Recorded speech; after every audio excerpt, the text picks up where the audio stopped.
Once you're done with what you do, you just have to push that, and it'll start the video. Okay. Okay. So just take the down there and click, and it will play. Okay. Okay. All right. That's all you need to do. That's all I need to do. Okay. And then you can walk away. And when it's over, I'm gonna find out from Dewey whether or not anything else needs to happen. But you're off the hook. Okay.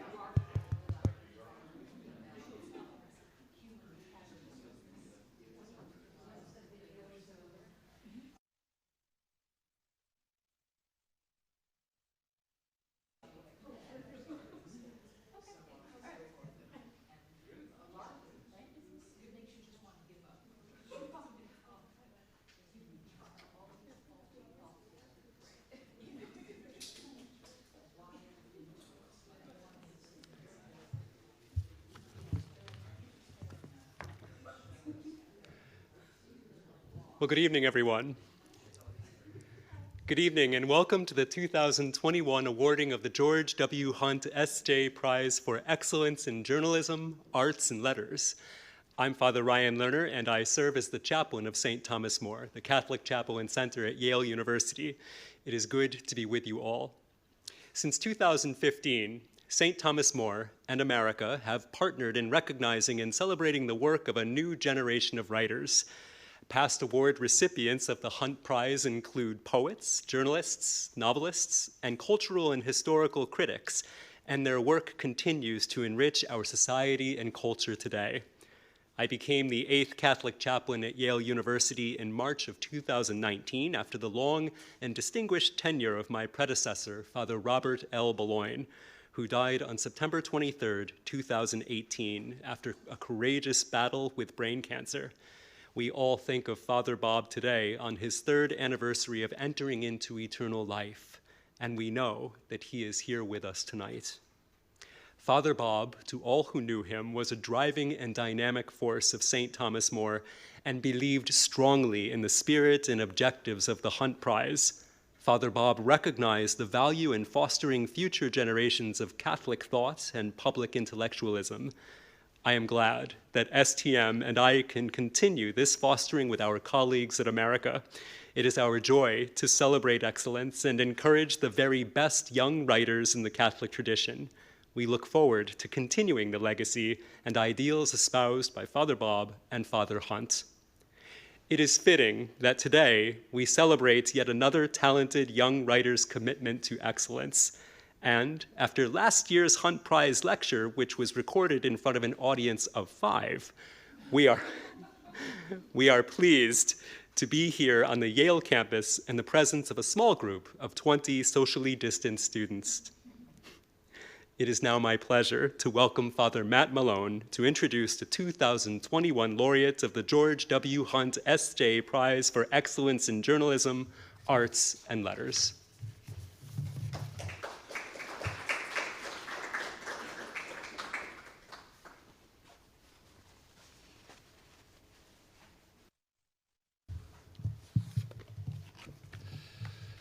Thank you very much, Father Ryan, for your warm introduction. America is, of course, very proud to partner once again with the St. Thomas More on this year's Hunt Prize. And I'm particularly glad to be back here in New Haven with all of you in person to celebrate this year's laureate. I would be remiss if I did not offer our thanks to the work of the selection committee. Dr. Angela Alema O'Donnell of Fordham University, Dr. Mara Ryan of the University of Notre Dame, Father Kevin Spinelli from America's Catholic Book Club, and Molly Wilson O'Reilly, who is editor-at-large and a columnist at Commonweal. The George Hunt Prize, awarded annually by the trustees of St. Thomas More Chapel and Center at Yale and the directors of America Media, recognizes the finest work of the Roman Catholic literary imagination.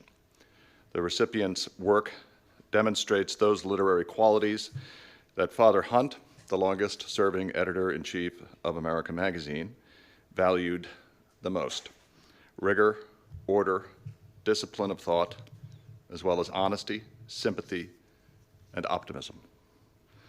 The recipient's work should also demonstrate originality, intelligence, imagination, elegance, and the promise of further achievement. In addition to a monetary prize, Hunt Prize laureates deliver an original lecture, which is then published in America Magazine. And this year's Hunt Prize is awarded in the category of fiction and drama. As one nominator of this year's laureate wrote, "What I especially admire in her work is her ability to keep the audience in a dynamic space, to prevent them from settling in one position, ethically and possibly physically, while her characters prowl the set.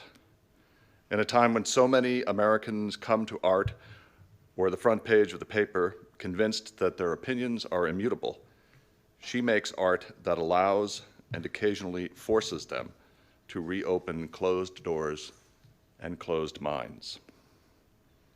Another nominator wrote, "Her interest in the biggest questions, the mysteries of existence, the riddles of history, the great advances and lasting struggles of contemporary feminism, the duties and complications of free personhood and responsible citizenship, makes her, to my mind, one of the great artistic humanists of our moment, perfectly positioned to engage her growing readership and viewership in a long-running conversation about what it means at bottom to be alive. To experience her work and to be an observer of her career is, I think, to peer into a clarifying and powerful light." This year's laureate has worked for 4 seasons as a writer-producer on Hulu's award-winning adaptation of Margaret Atwood's novel, The Handmaid's Tale. Before that, she spent 3 seasons writing on CW's hit young adult series, The 100. Currently, she is a writer and executive producer on Extrapolations, an upcoming limited series for Apple TV Plus that focuses on climate change. She has developed original series, adaptations, and screenplays for Bravo, Paramount, Hulu, and MGM. Winner of the 2011 Helen Merrill Emerging Playwrights Award, her plays include Species Native to California, Partners, Status Update, Caitlin, and The Swan, and Good Egg. Her work has been developed at Arena Stage, Ars Nova, and the Oregon Shakespeare Festival, among others, and produced by theaters across the country, including the Actors Theater of Louisville and the Yama Theater Company in Los Angeles. Her new play, The Lotus Paradox, a commission from Yale Repertory, will receive its premiere at the Warehouse Theater in Greenville, South Carolina in 2022. She received a fellowship to the MacDowell Colony, a residency at the Jurassic Program, and a Walter E. Dakin Fellowship at the Sewanee Writers Conference. She is a graduate of Harvard College, the Yale School of Drama, and is a past recipient of a Rockefeller Fellowship, which allowed her to live in Haiti and work with formerly homeless youth. It's now my pleasure to introduce you to her via this video prepared by America Media.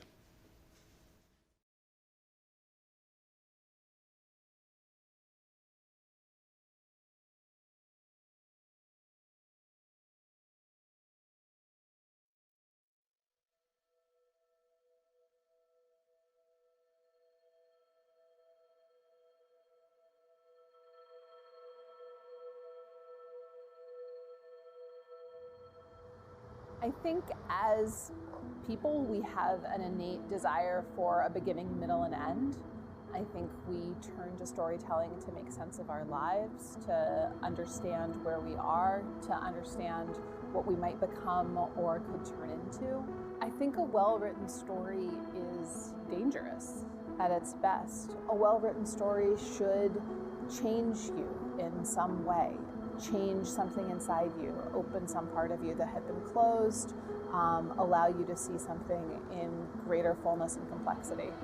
The earth is a gift given to us by a loving and benevolent God. But for so long, we took his blessings for granted.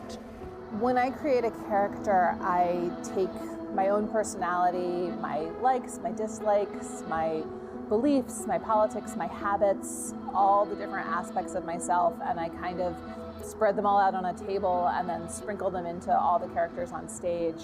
We poisoned everything precious to us, and then we were shocked when our world started dying.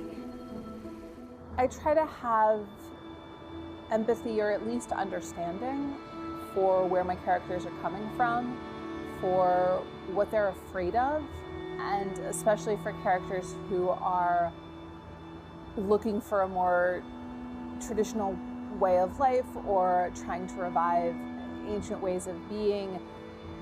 There can be horrible, punitive, violent versions of that, and also there can be fear of loss, fear of change, fear of abandonment that I understand very deeply.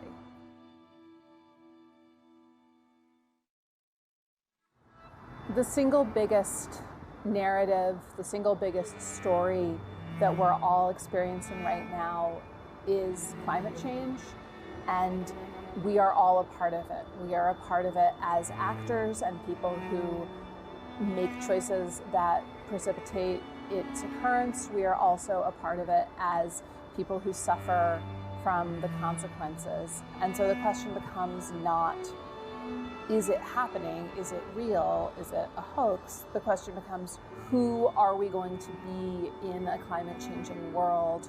What do we want to preserve, and how might we be able to change? I read a lot about climate change, and the best and kind of the only book that I think really captures what we're facing and what we can do about it is Laudato Si, Pope Francis's letter on caring for our common home, on our obligation to each other and to our environment. I remember when it came out and I read it, and I just felt like someone had finally said what I had been trying to say. Someone had written the story that I had been grasping in the dark to find, how we get to radical love, how we get to justice, how we get to international justice, how we put climate change in the context of poverty and greed. I think there's a worldview inside it that if we could find a way to embody the values of Laudato Si, we would be moving closer to where I hope this story takes us. How does the story of climate change end? I don't know. We're in the middle of it. I think sometimes the news can seem so bad and so overwhelming that there's a temptation to retreat to the worst possible outcome in our minds, but the world isn't over. What would it look like to live as though the truth were true? We know the truth about climate change. Now we have to find a way to live as though we felt it.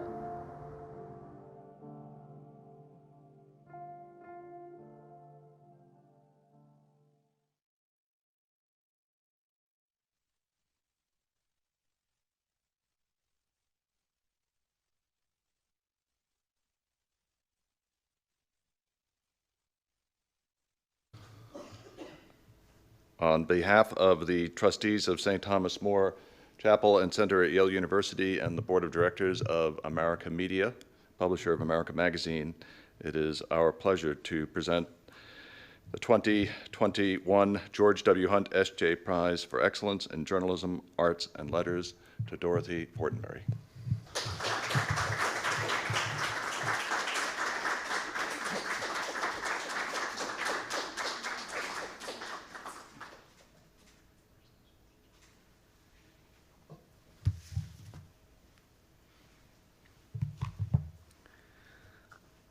Hi. Thank you so much to American Magazine, to Thomas More. When I went to grad school in New Haven, I did not attend Thomas More. I attended church in Fairhaven, around the corner from where I lived, because Sunday morning was literally the only time I wasn't at this particular intersection. So I decided I needed, a little bit of a break. But this is a beautiful place, and I'm very very grateful to be here. Thank you to Vincent, to Liam Callahan, who's there, who bothered me until I applied, for which I'm eternally grateful. Thank you to my mother, who is with us tonight, and I'm so grateful for that. She emailed me 7 years ago when this prize was first announced. The email was simply titled, "Apply to this prize." There was a link to a Washington Post article about it, and then there was one line of text which said, "I suggest good egg." That was indeed the play that I did submit in March, and the technical term for this is "and I told you so." You were right, Mom.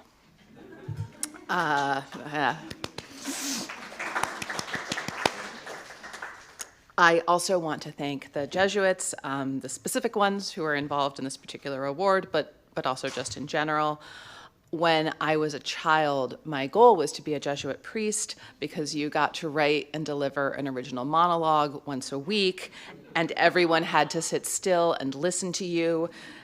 This was a dream of mine. Eventually, I was informed of why this would not be possible in my particular case, and I believe in doing weekly television. I have found an alternate journey to the same destination.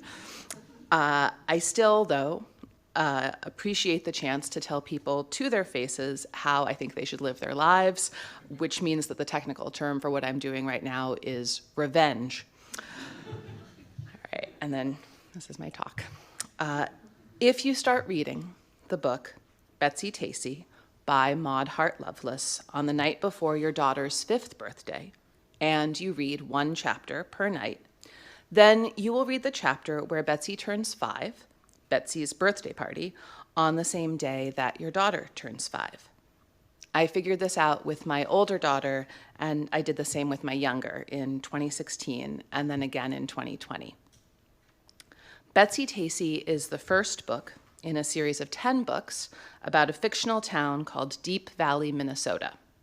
The series starts in 1897, and it covers the first decade and a half of the 20th century. The world portrayed is idyllic in some ways, hot chocolate and homemade cakes and ice skating on frozen lakes, but not free of problems. Tacy, Betsy's best friend and neighbor, loses her baby sister to an infection for which there is no medicine. The Syrian refugees who have settled in town are treated cruelly by some. Betsy and Tacy and their friend Tib are punished by their parents for imitating beggars, which implies that somewhere, perhaps beyond the outlines of the downtown drawn in the book, are people living in poverty. There are also, of course, the contemporaneous horrors of the late 19th and early 20th century that go undiscussed in the book's pages. Crowded and unsafe conditions in factories, the racial violence and terrorism of redemption, the process by which Minnesota itself became empty for settlement. Any book can only be what it is, and these books are the story of an economically comfortable, basically happy white girl with extraordinary ambition and perhaps unearned confidence. What can you do? One of the pleasures in reading these books is discussing what has changed. Imagine riding in a carriage pulled by a horse. Imagine not having indoor plumbing. But the deeper pleasures are to be found in what stays the same. Playing with friends, imagining futures, crushes and dances and acting in plays and worrying that you've disappointed someone you love. Bluebirds and lilacs, asters and goldenrods. Reading the Betsy Tacy books and knowing that they end in 1917 and that 2 world wars and an influenza pandemic are waiting for our young heroes as they emerge into adulthood casts a kind of a shadow over the events of their childhoods, rendering each passing moment sweeter and sharper. Not all these boys and girls, you realize, will make it. You don't tell your daughters this, though, as you read them. They are, after all, bedtime stories. I have always loved the liturgical calendar and the regular calendar, all calendars, basically. I love calendars. I use the dividing markers of seasons to help sort through my own various moods. On church time, Advent and Lent are waiting seasons. Christmas and Easter are party seasons. Green is ordinary time because ordinarily things are green. On regular time, fall is for organization, winter is for inwardness, spring for hope, and summer for abandon. When I first moved to Southern California, I felt deeply ill at ease because the weather every day was the same. Was I really going to have to spend an entire year in my indolent summer mood? It's a lot of indolence. In September, I yearned to get serious, but how could I buy a planner when it was 80 degrees and sunny? In January, I wanted to hunker down and avoid everyone and read books that made me cry and eat soups. But again, it was 80 degrees and sunny. At the time, I thought this was merely my intense emotional response to a cross-country move. What I didn't know then was that I had moved to California in the middle of a drought. That would then be followed by another drought, the longest in California's history. The weather wasn't supposed to be so hot and dry. My disorientation at the lack of change was actually everyone's disorientation. None of us knew how to feel. The climate is changing. It is a fact, and it has been a fact for years and years, and there are a small but very important handful of people who have spent a large amount of money and time trying to make this a controversy or a dispute, and the reward for their tireless efforts is that we have spent the past 30 years not fixing a problem, known to be a problem, since I was a child. Lots of people have said lots of things about climate change. People have discussed the science and the charts and the oceans and their acidification and the polar bears and the coral reefs and the residents of the small islands that are now being submerged. People, especially our Holy Father, have discussed the unfairness of the fact that those who have done the least to cause the problems are currently and will continue to suffer the most. All of this is true, but what I would like to discuss tonight is the sense of dislocation. Being in something and feeling somehow off because the very thing, the weather itself that used to tell you when and therefore how you were, no longer functions as it has for millennia. Seasons, sun, wind, rain, these patterns are what we have. They draw us out of ourselves and connect us to others. They make us feel smaller and bigger than we feel, but maybe as small and big as we really are. What else does that? Well, the only other things I really care about: art and church and children. Nature also happens to be, along with art and religion and children, the only possible hedge we have against our own mortality. We will not last forever, but we, at least I, harbor hope that people who know me may remember me, especially when they participate in cyclical traditions. Ash Wednesday, spring rain, Las Posadas, mountain snowfall. Mess with nature, and you don't just mess with the people who are living now and will live in the future. You also mess with the past and our connection to it. When you grow up learning how to ice skate on a frozen pond in Minnesota because your grandfather, who grew up ice skating on a frozen pond in Minnesota, taught you, and you continue to skate on that pond after your grandfather's death, then in some ways your grandfather continues to live on. And conversely, when the pond becomes too warm in the winter months to develop a solid crust of ice, if it freezes but just barely and is unsafe, then in some ways your grandfather dies again. When you grow up eating lobster rolls with your aunts and cousins at the beach, then even after they are gone, you can share lobster rolls with your nieces and nephews, except if the ocean gets too warm and the lobsters all leave, and then you can't. I should be honest with you. I did not grow up reading the Betsy Tacy books. My mother tried in vain to get me to read them because she had enjoyed them as a child, and I, as usual, when nudged by my mother, rebelled and decided to read anything but. Except that after I had kids, for some reason, I relented. Tired, maybe, of reading children's books aloud whose endings I knew by heart, I turned to Betsy Tacy for a welcome dose of surprise. The books were, of course, great, and they quickly vaulted over Anne of Green Gables and The Secret Garden to become my kids' favorites. A link has been created across generations. The pleasures are what changes. The pleasures are also what stays the same. Books cannot, to my knowledge, melt like ice on ponds, but if the ice on the ponds in the books no longer behaves like it once did, it's its own form of loss. It's one more time your grandfather, even your fictional grandfather, dies.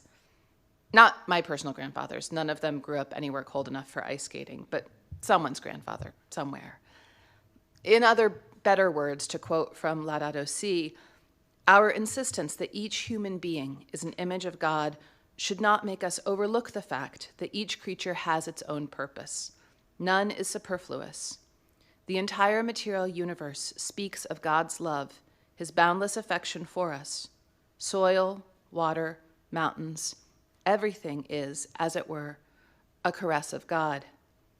The history of our friendship with God is always linked to particular places, which take on an intensely personal meaning.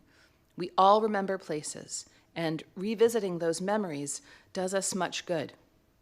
Anyone who has grown up in the hills or used to sit by the spring to drink or played outdoors in the neighborhood square, going back to these places is a chance to recover something of their true selves. So, if you are a person who, like me, values at all what is traditional, what is invested with some sense of reverence for the unchanging, if you look at certain aspects of modern life with horror, then I will submit to you that climate change is the most important thing that you could possibly care about. If you are concerned by what you see as a disposable culture of mindless consumption and dehumanized sexuality, you should be concerned about climate change. If the pace of modern life feels frenetic and unmoored, if the tone of discussion feels unforgiving and opportunistic, if you worry about what we have become and what we are doing to each other, you should be concerned about climate change. If you are worried about income inequality and social stratification and the retreat of a hyper-elite class into literal rocket ships facing away from our collective problems, you should be concerned about climate change. Climate change will not improve any of the negative aspects of our modern existence, and indeed, by messing with the natural world, it will take away the few remaining ways we have of resisting the frantic whine of self-absorbed techno-capitalistic excess. A lot of energy is spent these days on negotiating questions of innovation and tradition within the church. I have my opinions, you'll have to ask me directly, but I will tell you, about the Latin Mass, or clerical celibacy, or women priests, or gay marriage, or literally anything else. But my opinions don't particularly matter, because climate change is going to render all of these other arguments preposterous. When ocean and wind patterns are shifting, when what we have named the permafrost has burst into flames, I have a hard time worrying about anything else being too disruptive to our established patterns of doing things. Or, to put it a blunter way, nothing will change the church more profoundly than the color green ceasing to be ordinary. Maud Hart Lovelace wrote Betsy Tacy in 1940, when she was a few years older than I am now. By that point, Deep Valley, or to call it by its real name, Mankato, had survived flappers and the Great Depression and the rise of fascism.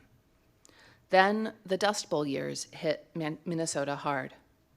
Any families that had made it through the teens and 20s would have found record-breaking heat and dryness waiting for them on the other side. The native grasses that had once held the topsoil had been removed to turn the land into farmland, so when the crops died, the wind swept the loose dirt up in black clouds and sent families on the move to somewhere more hospitable. Today, as seasons are rapidly changing, Minnesota is marketing itself as a climate refuge. The city of Duluth runs advertisements extolling the fact that as the rest of the United States warms, Minnesota's once extremely cold weather will become pleasantly temperate. And the famed Thousand Lakes can provide fresh water as the rest of our aquifers dry up. Much as I like these books, I do not particularly want to move to Minnesota. What I want, and I do not know if I will get it, but I want it very much, is for my children to, if they were to grow up, like Maud Hart Lovelace, to write a book about their own childhoods, to be able to see the landscape they currently live in reflected in some form outside their future windows, should they choose to return home for inspiration. I know Southern California can't stay frozen in time, nor should it. There will be new buildings, new people, new foods and languages, and some unforeseeable form of sidewalk scooter. I'm not really asking for a pause on anything but the weather. It is probably still too much to ask. And even if I got it, even if the average global temperature stopped climbing today, this would not be the climate of the 20th century. That change has already occurred. My children are used to the lack of rain and the presence of forest fires. The relentless heat and sunshine don't strike them as unusual, and historically average rainy seasons register to them as monsoons. They even have smoke days at elementary school. But they know monarch butterflies and Joshua trees. They eat fresh salmon in the summers. They watch bees buzz around our basil plants. Still, for now. And I watch them, watching the bees, feeling something like I do about the doomed young men dancing away in Deep Valley's gymnasium in the summer of 1916. I can see what's coming. You can't. I hope it doesn't get here. I want more for you, more for all of us. Thank you.